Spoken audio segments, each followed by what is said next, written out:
The Hearts of Gold podcast is brought to you by the Grow and Share Network, produced by Off the Walter Media Productions. Welcome to Hearts of Gold. Today we have Ifrah with us. Hi, Ifrah. Hi, thank you for having me. Oh, you're welcome. Thank you for joining us.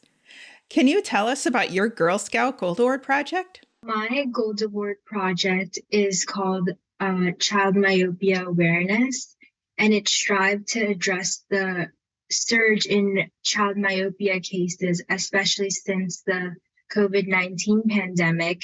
And the goal was to educate children on how they can implement certain lifestyle changes to improve their eye health for the future. So in order to accomplish this goal, I held a community public workshop where community members and children could come and listen and have activities and learn how they can improve their eye health for their future. And a big product of this workshop was the iCare log, which I created using my research in myopia. And this log included the necessary steps that children can take in order to help their eyesight and help their health as a whole. So these lifestyle changes included cutting back on screen time, more time spending outdoors, and implementing fruits and vegetables, specifically leafy green vegetables. So nearsightedness can affect someone for the rest of their life.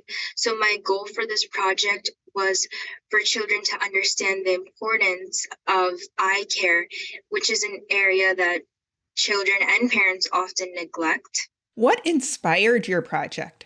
I myself had nearsightedness when I was younger, and I refused to wear glasses. I never took the necessary steps to help my eyesight and help myself for the future. And I continued to keep screens and watch TV really close to my face. And because of that, nearsightedness is probably going to be something that I have to deal with for the rest of my life, and it's going to be part of my eye health. So eventually I did have to wear glasses, but as I said, myopia really impacted me. So I had that thought in my head, and I did some research on how COVID-19 affected myopia rates across the nation, and it completely surged. There's so many cases now. And experts are actually calling this a myopia crisis. So I wanted to address child myopia, which is a healthcare issue that really doesn't get the attention it deserves. And many parents don't even realize that their child is at risk of contracting myopia.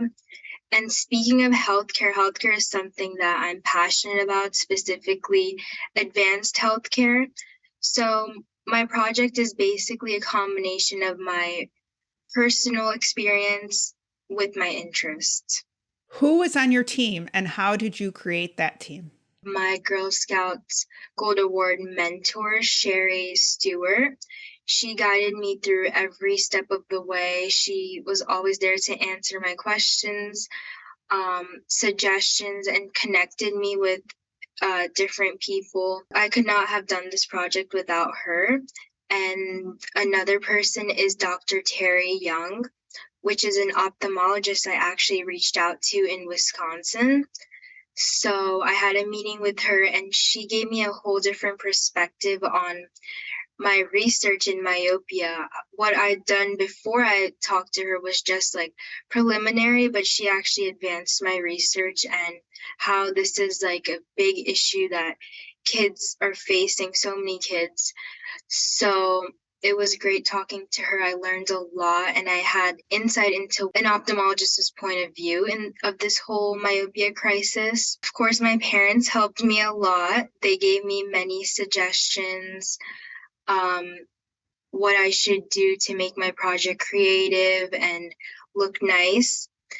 And my brother also actually helped me. He's only 8 years old, but I was able to practice my presentation on him and actually get his feedback on what parts he did understand, didn't understand, and how I can implement that into my project.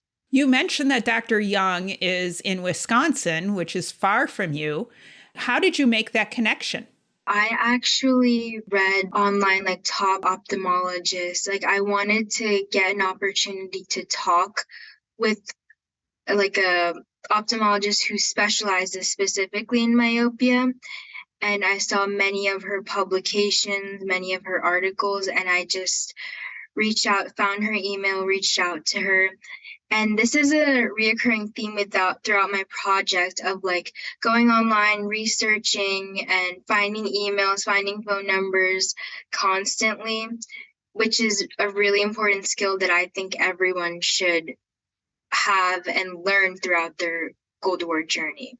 Wasn't it scary reaching out to a professional multiple states away that you did not know to see if they would help you with your project? Yes, it was definitely nerve-wracking, but I formatted a nice email, I think, and I just sent it off. And she actually applauded me for my enthusiasm of being so far away and reaching out. So I believe that it was rewarding at the end. You never know what connection is going to really help your project, and asking doesn't hurt anybody. So I also applaud you for making that effort. Thank you. And she actually agreed to be my advisor for this project. That's wonderful. You created a worksheet as part of your project for your presentation. Can you talk about that worksheet? It's called the iCare log, and it had 3 columns, one for reducing screen time, one for implementing leafy green vegetables and fruits, and one for spending more time outdoors. So the kids were supposed to do at least one of these 3 things every 3 days. So every 3 days they would either go outside for more time or reduce their screen time or eat like vegetables and fruits. So after they completed that for a whole month, then they were rewarded with a gift card for their hard work. So there was a little bit of an incentive there, and they can always download the iCare log and continue to use it. And we'll make sure there's a link to that in our show notes. What kind of feedback did you get from the children that attended your presentation? They were really excited because I had a lot of activities. I actually had a model of an eye, and I showed how a certain part of the eye actually stretches out if you get myopia. So they were really intrigued. I had coloring pages, and my presentation was filled with like pictures, so it was engaging and they really liked it. Other feedback that I received was from parents, and I actually had a teacher come in and said that like this is an issue she didn't really think about from before, and she wanted to take my project details and actually implement it into her school and her classroom. So that was really nice to hear how my project is like will reach more and more kids. What was your biggest challenge during your project, and how did you overcome it? Finding like a nice, proper location that would agree with what I was trying to do, because many people didn't really take me that seriously because I was just a 17-year-old doing this, so they didn't want to like book anything.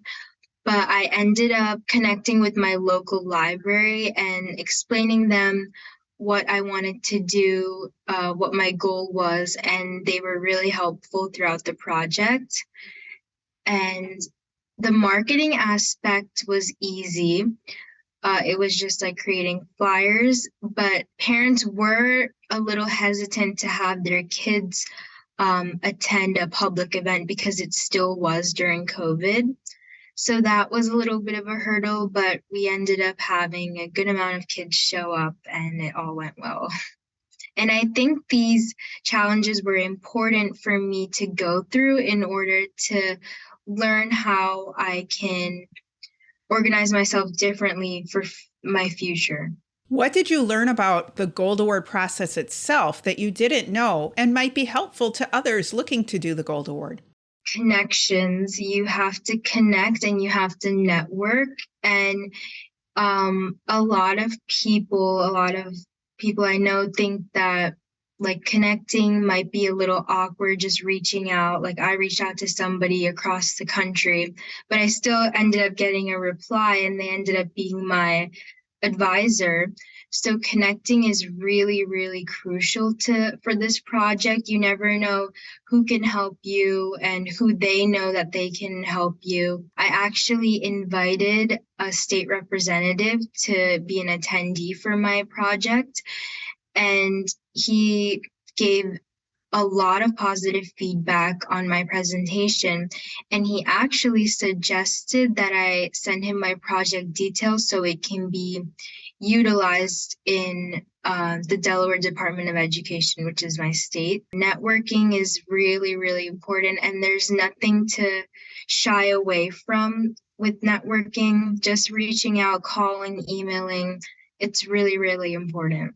How did you feel when that representative told you that he wanted to implement your project into the Delaware education system? I was really, really happy, and like it felt like my hard work actually paid off because it's going to so many people now. So I felt like because of my passion and because of this is a personal issue, that's why I felt like it made such a big impact. You mentioned screen time, which we're all very aware of as one of the three pieces that we can actually change ourselves. You also touched on nutrition. You're very interested in nutrition also. In fact, you've started a club. Can you talk about that? Yes, I started Nutrition Awareness Club at my high school in 11th grade. So it started with a group of my friends, and we kept reaching out to people to join our club. And we held the club's goal is to address food insecurity because a lot of high school students don't feel the need to eat breakfast in the morning. They would much rather sleep, and they're always running late. And they also don't have time to pack a lunch, which really touches on malnutrition, which is a huge issue that high school students and kids in general are facing. So I wanted to create a group that was a bit of a safe space and also helps the community. So we've held like hygiene drives. We've made PB&J sandwiches to a homeless veteran shelter. So we've definitely made a school impact, and I think it's important to talk about malnutrition and food insecurity. You're very much a volunteer, and you've earned the Presidential Service Volunteer Award. Can you talk about that? I earned my gold PVSA in 11th grade, so that took about 250 volunteer hours, more than that.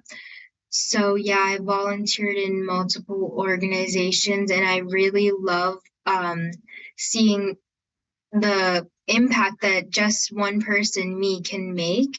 And it's almost a bit of a stress reliever now for me. It really doesn't feel like work. I actually enjoy volunteering, and it's even more fun if you go with a group of friends and family. So yeah, I don't plan on stopping to volunteer. What are you looking to do in your future? My passion and interest is healthcare. So I want to go into advanced healthcare and work with creating devices, prosthetics, things like that. What other Girl Scout experiences have you had?